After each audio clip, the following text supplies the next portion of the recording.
മനസ്സിലായില്ലേ? അതേ പേരിൽ തന്നെ വീണ്ടും വന്ന് ജനിച്ചിട്ട് അവർ അതേ പേരിൽ ഇപ്പോഴും ജീവിച്ചിരിപ്പുണ്ട്.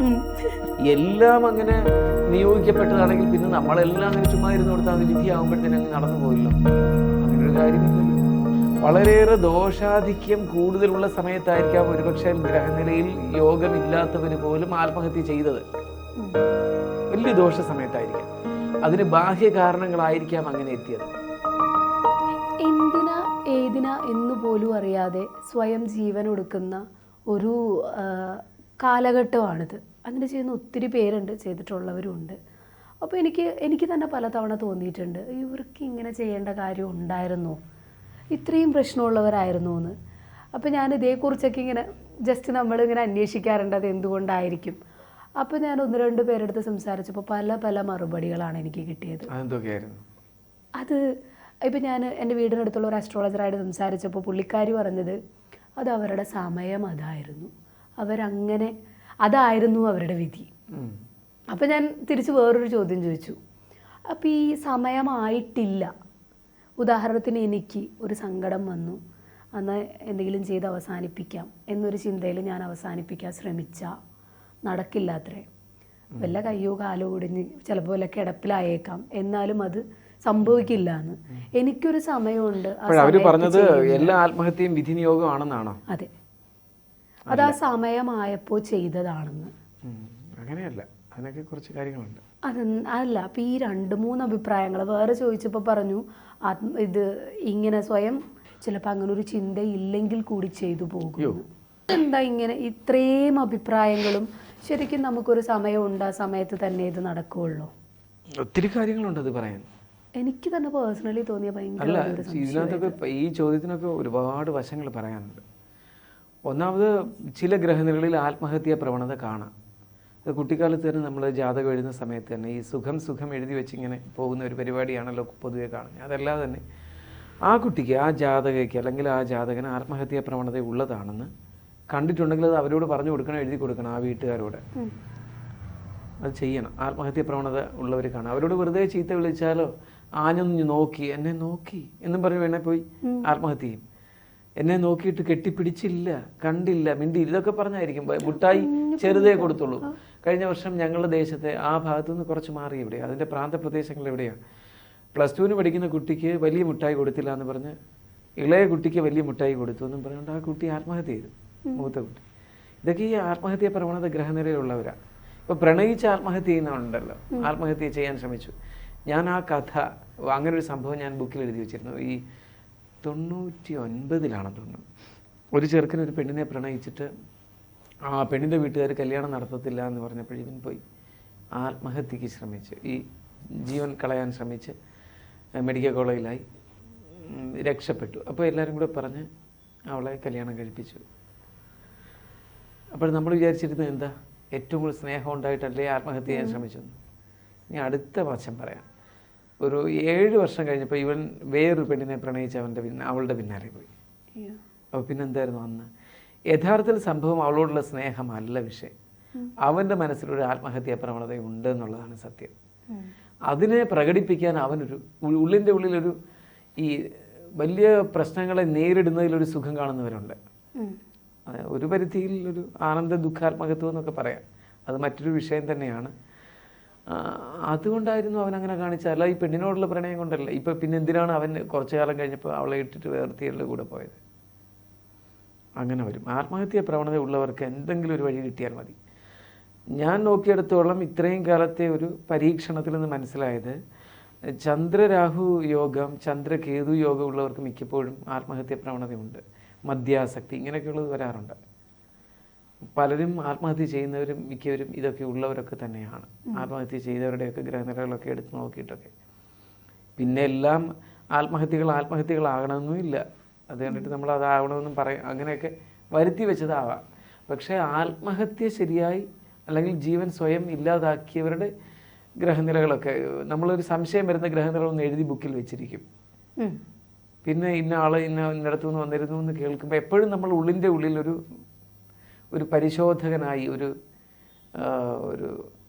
ഗവേഷകനായി നിലകൊള്ളണം ഇതിനൊക്കെ.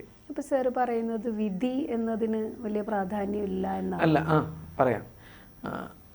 ഈ ഗ്രഹനിലയിൽ യോഗമുണ്ടെങ്കിൽ ആത്മഹത്യ ചെയ്യാനുള്ള സാധ്യത 99%. പക്ഷേ ഇതിനെ ഉപാസനയിലൂടെയും ജപത്തിലൂടെയും ധ്യാനത്തിലൂടെയും ഒക്കെ മറികടക്കാം. ഗ്രഹനിലയിൽ യോഗമില്ലാത്തവരും ആത്മഹത്യ ചെയ്യുന്നുണ്ട്. ദോഷകാലം ആയിരിക്കാം, ഒരുപാട് ദോഷമുള്ള കാലമായിരിക്കാം ആത്മഹത്യ ചെയ്യുന്നുണ്ട്. അപ്പോൾ എല്ലാം തന്നെ പൂർവ്വജന്മകൃതമായതോ അല്ലെ, വേദാന്തികളും ഒക്കെ പറയുമ്പോൾ പൂർവ്വജന്മകൃതമായിരിക്കുന്നത്. ജ്യോതിഷത്തിൻ്റെ വഴിയിലൂടെ പോകും, ഗ്രഹങ്ങളുടെ നിൽപ്പും നോട്ടവും ദശാകാലവും ഇതൊക്കെയാണ്. ഇത് രണ്ടും പരസ്പര പൂരകമാകുന്ന ചില ഏരിയകളുണ്ട്, അത് മറ്റൊരു വിഷയം. അപ്പോൾ നമ്മൾ ജ്യോതിഷത്തിൻ്റെ വഴിയിലൂടെ തന്നെ നീങ്ങാം. ഗ്രഹനിലയിൽ അങ്ങനെ ഒരു പ്രശ്നം ഉള്ളത് കൊണ്ടാണ്, ചില പ്രശ്നങ്ങൾ ചില ദശാകാലത്ത് വരാനിടയുള്ളത് കൊണ്ടാണ് ആത്മഹത്യ ചെയ്തതെന്ന് പറയുന്നതിന് ഒരു പരിധിവരെ സത്യമാണ്. എന്നാൽ മറുപരിധിയിൽ മറ്റൊരു സ്ഥലമുണ്ട്. വളരെയേറെ ദോഷാധിക്യം കൂടുതലുള്ള സമയത്തായിരിക്കാം ഒരുപക്ഷെ ഗ്രഹനിലയിൽ യോഗമില്ലാത്തവർ പോലും ആത്മഹത്യ ചെയ്തത്. വലിയ ദോഷ സമയത്തായിരിക്കാം. അതിന് ബാഹ്യ കാരണങ്ങളായിരിക്കാം അങ്ങനെ എത്തിയത്. അതിന് നമ്മൾ അനുഭവിക്കുന്ന അടുത്ത ജന്മത്തിലാണ്. അത് കയറി വന്നതാണ്. നമ്മൾ ഈ ജന്മത്തിൽ നമ്മുടെ യോഗങ്ങളില്ലാത്തതാണ്. അപ്പോൾ പൂർവ്വജന്മ വാസനകൾ അനുസരിച്ചോ അല്ലെങ്കിൽ ഗ്രഹനില വശാലുള്ളതൊക്കെ തന്നെ വരുന്നത് കൂടാതെ നമ്മൾ ഉണ്ടാക്കി വെക്കുന്ന പ്രശ്നങ്ങളുമുണ്ട്. ഇപ്പോൾ എടുമരണങ്ങളും അങ്ങനെ തന്നെ അങ്ങനെയൊക്കെ തന്നെ. അല്ലാതെ എല്ലാം ഇങ്ങനെ വിധി എന്നുള്ളതല്ല, മനസ്സിലായില്ലേ? എല്ലാം അങ്ങനെയാണെങ്കിൽ പിന്നെ നമ്മൾ ജീവിതത്തിൽ ഒന്ന് ചുമ്മാ അങ്ങ് ഇരുന്ന് കൊടുത്താൽ മതിയല്ലോ, എല്ലാം അങ്ങ് നടക്കത്തില്ലേ? ഇപ്പൊ അരിയെത്തുക എന്ന് പറയില്ല, അരിയെത്തിയപ്പോൾ പോയെന്ന് പറയും. അല്ല, എല്ലാവരും കേട്ടിട്ടുണ്ട്. എല്ലാം അങ്ങനെ നിയോഗിക്കപ്പെട്ടതാണെങ്കിൽ പിന്നെ നമ്മളെല്ലാം അങ്ങനെ ചുമ്മാ ഇരുന്ന് കൊടുത്താൽ മതി, വിധിയാകുമ്പോഴത്തേനും അങ്ങ് നടന്നു പോയല്ലോ. അങ്ങനെ ഒരു കാര്യമില്ലല്ലോ. ഇപ്പോൾ പഠിക്കണ്ട, എനിക്ക് പൈസ എല്ലാം കിട്ടും അല്ലെങ്കിൽ എല്ലാ കാര്യങ്ങളും ഉണ്ടാകുമെന്ന് പറഞ്ഞ് ഞാനിവിടെ തങ്ങിയിരുന്നാൽ മതിയല്ലോ. അങ്ങനെയുള്ള ഒരു നിഷ്ക്രിയവാദത്തിലേക്ക് ജ്യോതിഷം കൊണ്ടെത്തിക്കരുത്. ജ്യോതിഷം ഒരു പരിധിയിൽ ആ തലത്തിലേക്ക് ഉപയോഗിക്കുന്ന ഒരു രീതിയുണ്ട്, അത് ഒഴിവാക്കണം.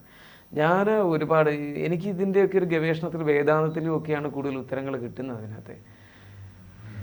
പിന്നെ നമ്മൾക്ക് ധ്യാനമുള്ളത് കൊണ്ട് ഒരുപാട് കാര്യങ്ങൾ അങ്ങനെ അറിയാനൊക്കെ. പിന്നെ അതിനൊരു നമ്മൾക്കൊരു കൃത്യമായ ഉത്തരം കിട്ടാൻ സാധിച്ചത് ഈ ഞാൻ ഇന്നാളീ പറഞ്ഞ പോലെ അഗസ്ത്യനാടി ജ്യോതിഷത്തിലേക്ക് നോക്കിയിട്ട് വന്നവരുടെ ഉത്തരങ്ങളും അവരുടെ റെക്കോർഡ് ചെയ്യപ്പെട്ടത് കേട്ടതും എൻ്റെ തന്നെ അനുഭവവും എല്ലാം കൂടി പറഞ്ഞപ്പോഴാണ്, എല്ലാം കൂടി കണക്കൂട്ടിയപ്പോഴാണ്. വരുത്തി വയ്ക്കുന്ന വിനകളുണ്ട്, അതെല്ലാം ദശാകാലവും ഗ്രഹനിലയും എന്നൊന്നും മാത്രമല്ല. അവിടെയൊക്കെയാണ് ജ്യോതിഷത്തിന് ചിലപ്പോൾ ഒരു പരാജയം സംഭവിക്കാൻ സാധ്യത. പക്ഷേ ഈ ദോഷകാലത്ത്, ഇന്ന ദോഷകാലത്ത് ഇവന് ആത്മഹത്യാ പ്രവണത ഉണ്ടാകാൻ സാധ്യതയുണ്ട്, അല്ലെ ഉണ്ടാകും എന്നോ ഉണ്ടാകാൻ സാധ്യതയുണ്ടെന്നൊക്കെ പറയാൻ നോക്കും.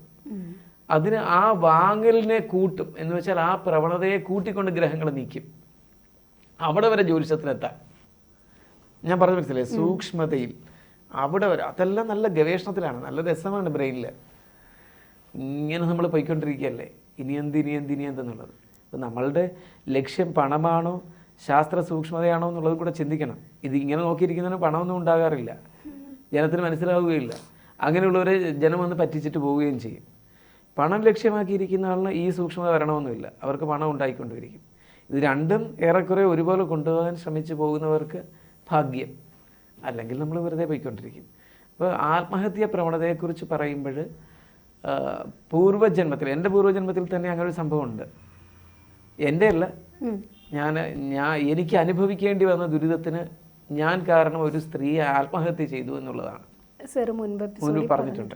അപ്പോഴതിൻ്റെ ഡീറ്റെയിൽസ് എടുത്തു. ആ ഗ്രഹനില ഞാൻ ഒത്തിരി പഠിച്ചു.